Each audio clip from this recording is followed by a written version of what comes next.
ختم کرنا، اس کا سب سے خطرناک نتیجہ یہ نکلتا ہے کہ یہ پھر ہوتا رہے گا. تو اس لیے، اور اس لیے دیکھیں پاکستان میں ابھی ٹروتھ اینڈ ریکنسیلیشن کی بات کی جاتی ہے. ساؤتھ افریقہ میں نیلسن منڈیلا جو ہے،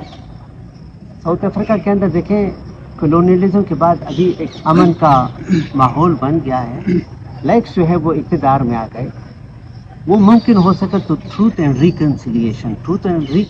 میں کیا تھا کہ جی جو سچ ہے اس کو ایکسپوز کر کے دونوں پارٹی نے ایکسیپٹ کر لیا، اور پھر اس کے بعد انہوں نے آپس میں ریکنسائل کر دیا کہ جب تک ٹروتھ درمیان میں نہ ہو آپ ریکنسائل نہیں کر سکتے. تو اس لیے ملک کے اندر بھی ٹروتھ اینڈ ریکنسیلیشن کی ضرورت ہے. ٹھیک ہے نا. کلیکٹیولی بہت سارے علاقوں میں کمیونٹیز جو ہیں ان کو پرسیکیوٹ کر دیا گیا ہے. ٹھیک ہے، مسلسل ان کو سپریس کیا جاتا ہے، اوپریشن میں رکھا جاتا ہے. تو جب تک ان کمیونٹیز کے سامنے وہ سچ نہیں رکھا جاتا تو ان کو ریکنسائل نہیں کیا جا سکتا. اور دیکھیں طاقت کے حوالے سے یہ کہا جاتا ہے کہ جی طاقت جو ہے یہ ایک اندھی چیز ہے. ٹھیک ہے نا. پاور از بلائنڈ،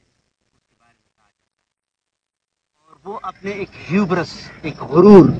اس کی بنیاد کی وجہ پہ اندھی چیز بن جاتی ہے وہ طاقت. کیونکہ اگر کوئی بھی ریاست مثال کے طور پر کلونیلزم کا انجام دیکھیں کہ انگریز جب دعویٰ کرتے تھے کہ جی تاج برطانیہ پر کبھی سورج غروب نہیں ہوتا، ٹھیک ہے نا، کتنا بڑا سلطنت. ابھی دیکھیں وہ اس پورے سلطنت میں ہر ملک سے ایک چھوٹا ملک رہ گیا، انگلستان. ٹھیک ہے نا. تو اگر ایک اتنا بڑا امپائر جو ہے وہ اور اس سے پہلے بھی کئی امپائر جو ہیں وہ ختم ہو چکے ہیں. تو اگر یہی ٹیکنیکس آپ یوز کرتے ہوئے آپ یہ سوچتے ہیں کہ آپ اس ملک کو اس امپائر کی طرح چلا لیں گے، نہیں، تو پھر آپ کے ملک کا انجام بھی وہی ہوگا جو امپائر کا جو ہے وہ انجام بنا ہے. کیونکہ آپ جبر ظلم کے ذریعے جو ہے لوگوں کو کچھ وقت کے لیے آپ خاموش کر سکتے ہیں، لیکن ہمیشہ کے لیے آپ وہ نہیں. کیونکہ انسان بنیادی طور پر ریزیلینٹ ہوتا ہے. ٹھیک ہے. تو آپ اس میں سے یہ چیز اگر نکال دیں، اس کی ایک مثال میں آپ کو دے دوں. ریسنٹلی میں نے ایک فلم دیکھی، فلم پرانی ہے، میں سب کو ریکمینڈ کروں گا، بڑی میننگ فل فلم ہے وہ. دیکھیں ون فلو اوور کوکوز نیسٹ. آپ میں سے کسی نے دیکھی؟ اچھا، آپ کو لگے گی نہیں، لیکن ہمارے یہ آج کے ڈسکشن کے تناظر میں دیکھیں تو بڑی پولیٹیکل وہ ایک فلم ہے، ایک پاگل خانے پہ بنی تھی. پاگل خانے میں ایک انڈیویجول کو لایا جاتا ہے، اور وہ انڈیویجول جو ہے اس کو اس لیے لایا جاتا ہے کہ جی یہ بڑا پرابلمٹک ہے، اور اس کا سائیکاٹرسٹ کو کہا جاتا ہے کہ آپ اس کا انالیسس کر دیں کہ اس کا ہم سائیکاٹری والا علاج کرائیں اس کا، یا اس کو ہم جیل میں رکھیں. تو وہ لڑکا بڑا تھا اسمارٹ. تو وہ جیل کے وہ اس میں پاگل خانے کے اندر جو باقی تھے تو وہ ان کے ساتھ مل جاتا تھا، اور ان کو بات کرنے پر جو ہے یہ آمادہ کر لیتا تھا. تو اس میں ایک انڈیویجول تھا جس کو ڈکلیئر کیا گیا تھا کہ یہ نہ کچھ سنتا ہے نہ یہ کچھ بولتا ہے،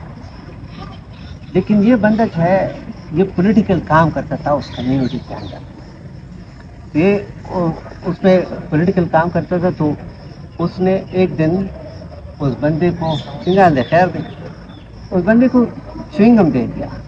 جس کو ڈکلیئر کیا گیا تھا کہ یہ بات بھی نہیں کر سکتا، اور یہ جسم وہ بندہ جو ہے جو مبینہ طور پر بات نہیں کر سکتا تھا، سن نہیں سکتا، بہت بڑے قد والا تھا، اور وہ نیٹو امریکن تھا جس کو ریڈ انڈین بولتے ہیں. تو وہ جب اس سے چنگل دیتے ہیں تو اس کو کہتے ہیں تھینک یو. یہ آگے سے اسے گالی دیتے ہیں کہ تو بات کر سکتا ہے، آگے سے تمہیں انہوں نے یہ ڈکلیئر کی کہ تم بات. تو پھر کہتا ہے کہ میرے ساتھ جو کچھ ہوا ہے، میرے والد کے ساتھ انہوں نے جو کچھ کیا ہے، تو بس اب میں اسی میں زندہ رہ سکتا ہوں، کہ میں نے اپنے آپ کو ڈکلیئر کیا ہوا ہے کہ میں نہ کچھ سنتا ہوں نہ میں کچھ بولتا ہوں. تو بہرحال ان کی ایک پولیٹیکل موومنٹ وہاں پر شروع ہو جاتی ہے. تو جو مینجمنٹ ہے مینجمنٹ کو پتہ چل جاتا ہے جس انڈیویجول نے یہ نیٹ ورکنگ شروع کی تھی اس کو لے جاتے ہیں آپریشن تھیٹر میں. اور اسے جب واپس لے آتے ہیں نا اس نے پلان بنایا تھا ان کے ساتھ کہ آج کی رات ہم یہاں سے بھاگیں گے ٹھیک ہے نا, یہاں سے ہم نکل کے جائیں گے. تو اس کو جب اسٹریچر پہ لے آتے ہیں تو وہی نیٹو امریکن بیٹا ہوتے ہیں, اسے کہتے ہیں کہ آگے بس آج تو ہمارا پلان ہے, آگے سے یہ بات نہیں کر سکتا. وہ جب اس کے ادھر دیکھتا ہے نا تو آپریشن کے نشان نظر آ جاتے ہیں. تو یہ برین کی سرجری میں ایک سرجری ہوتی ہے جس کو کہتے ہیں لوبوٹمی. تو لوبوٹمی جو ہے لوبوٹوم برین کا وہ حصہ ہوتا ہے کہ جس میں کانشیسنیس انسان کا یہ وہ کاٹ لیتے ہیں. وہ جب دیکھتے ہیں تو انہوں نے کہا اچھا لوبوٹمی اس نے کر دی, اس کو تو باقیوں کی طرح بنا دیا. تو بہرحال وہ اس کے منہ پر جو ہے پلو رکھ کے اس کو مار دیتا ہے, اس لیے نہیں کہ اسے نفرت ہے, وہ نہیں چاہتا کہ یہ بھی سسٹم کے ساتھ کنفارمسٹ کے طور پر زندگی گزارے, کیونکہ اس سے آزاد سوچنے کی وہ طاقت بھی لے لی. اور باقی پھر وہ پاگل خانے جو ہے اس کی دیوار توڑ کے وہ نکل جاتا ہے, باقی لوگ بھی نکل جاتے ہیں. تو اس سے میں کہتا ہوں کہ دیکھیں انسان ریزیلینٹ ہوتے ہیں, تو اس لیے آپ ان کو ہمیشہ کے لیے جبر آپریشن کے ماحول میں نہیں رہ سکتے. افغانستان کی مثال لے لیں, یہ طالبان جو ہے یہ 7 سال کا نہ خاصا اور بھی اگر افغانستان کے اندر اقتدار میں رہے نا تو 7 سال کے اندر لوگ ان کو درختوں سے لٹکا دیں گے. کہ آپ صرف جو ہے جزا اور سزا پر جو ہے معاشرے کو نہیں چلا سکتے, ٹھیک ہے نا. اور آپ یہ نہیں کہ آپ خود وائلنس کرتے تو آپ کہتے ہیں کہ جی اب افغانستان میں امن ہے. زندگی کے لیے پیٹ کے لیے امن کے علاوہ بھی کچھ چاہیے ہوتا ہے. تو اس لیے ریاستیں جو ہے وہ اپنے طاقت کے نشے میں یہ چیز بھول جاتی ہیں کہ انسان جو ہے ان کی لوبوٹمی ہم نہیں کر سکتے جب تک کہ ان کا جو ہے کانشیسنس کا لیول